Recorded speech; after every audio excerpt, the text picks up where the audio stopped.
Welcome to VINDAL'S Academy. Let's look at this equation on the board and see how easy this can be done. This is actually very challenging if you do not understand the principles involved, but I'm going to take it step by step and very calm. All right, so I'm going to start by saying that e raised to power x plus e raised to power 2x is equal to e raised to power 3x. So I've written down the question. So the next thing I'm going to do is to apply power law of indices and also a commutative law. Look at what I mean. What I mean is this. In a law of indices, we call it power law, whereby we say that a raised to power 2 or raised to power m. It means that this can be a raised to power m or raised to power 2.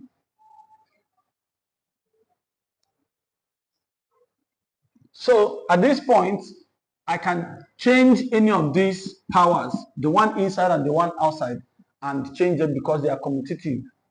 So I'm going to apply that here, and I'm going to apply that for a reason, in order to have a uniformity of e raised to power x. So I'm going to say that e raised to power x plus e raised to power x or raised to power 2 is equal to e raised to power x or raised to power 3. Now I have maintained uniformity. Once I maintain this uniformity, I'm going to let e raised to power x equal to something. So I'm going to say that e raised to power x is going to give me v. All right, so I have, this means this is going to be v plus, this one is also v, but raised to power 2 is equal to, this is also v raised to power 3. So at this point, I am going to push all of them to one side of the equation, or let me push this to this side in order to make sure that v raised to power 3 is going to be positive coefficients. So I'm going to have that v raised to power 3 minus v raised to power 2 minus v, or everything is equal to 0. It simply means subtracting v plus v square on the both sides of the equation. I have just done that.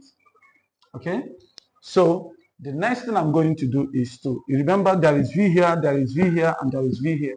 I'm going to factorize v. So I'm saying v bracket, one v has gone out, remaining v raised to power 2 minus, for here there are two v's, I mean v multiplying v, one v has gone out, remaining one v, minus v has gone out, what will be left here is 1 equal to 0. So I have factored out v. All right, at this point, there is something else I want you to know. Remember, this is where I did my analysis, the first one. Another analysis I want to do is this. If you say 2 times x equal to 0, means that it's either 2 that is 0 or that x is 0. Also note this. So I'm going to apply it here. I'm going to say that since v bracket v squared minus v minus 1 is equal to 0, it means that it's either v is going to be equal to 0 or v squared minus v minus 1 is going to be equal to 0. Now that means I have made a conclusion that v is equal to 0. For v to be equal to 0, and remember I said that e raised to power x is equal to 0. Because I am not solving for v, I am solving for e raised to power x. That means I'm solving for x. So I'm going to say for this one, I'm going to say that e raised to power x is equal to 0. It simply means that x is going to be equal to 0 by observation. By observation, that is the meaning. Because if I bring in logarithms, I will still get that x is 0. All right, let's go to the next step and deal with this factor. I'm going to have v squared minus v minus 1 is equal to 0. So at this point, what I'm going to do is to factorize this expression. But if you look at this, it cannot be factorized because I cannot have factors of minus 1 that will add together to give me minus 1. So I'm going to use quadratic equation in order to solve for v. I'm going to say that v is equal to minus v plus or minus square root of b squared minus 4ac. So at this point, I am going to ensure that since b is equal to minus 1, then a is equal to, this is the coefficient of This is A, which is 1, and then C is equal to minus 1, because C is the one that does not have a letter, which is the constant, and B is the middle term, which is not squared.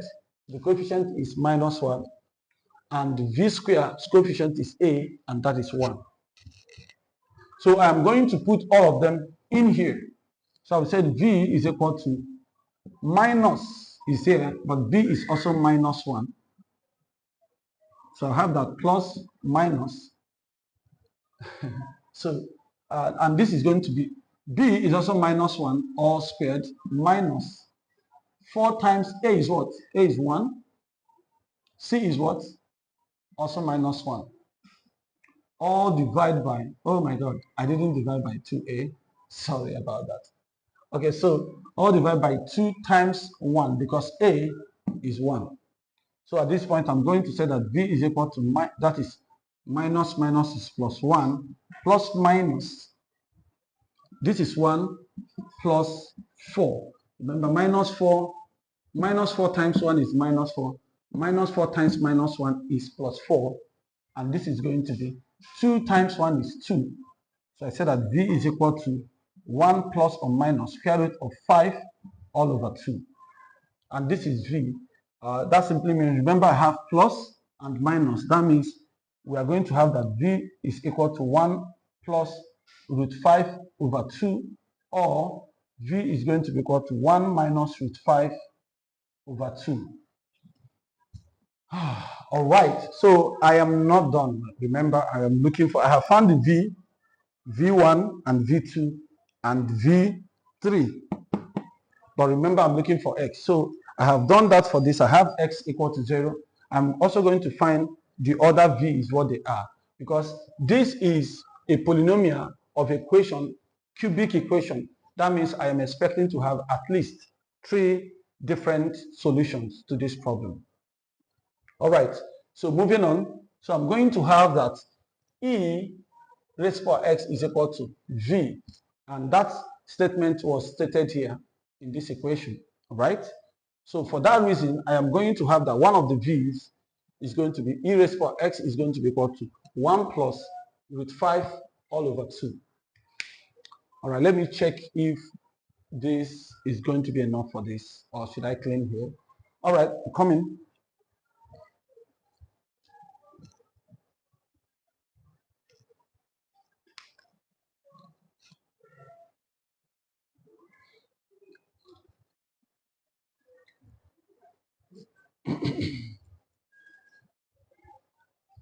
All right, so, and there is another problem, because the X is still as a power. In order to bring it down, I have to employ the principle of logarithms. So I'm going to take log E raised to power X is equal to log 1 plus root 5 all over 2. And this is I'm going to apply power law.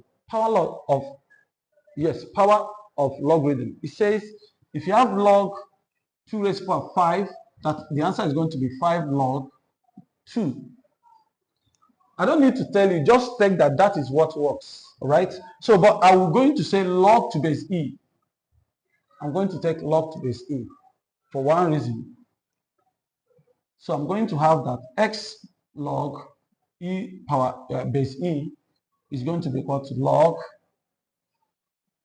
1 plus root 5 all over 2 to base E. Remember, log, any log to its base is 1. Therefore, this is X times 1 is equal to log to base E, same thing as E, lane, right? It's a logarithm, natural logarithm of 1 plus root 5 all over 2. But I can still break it forward. X times 1 is just X, which is equal to lane 1 plus root 5 minus lane 2. So this is the value for X, another value for X. And let me put this in brackets.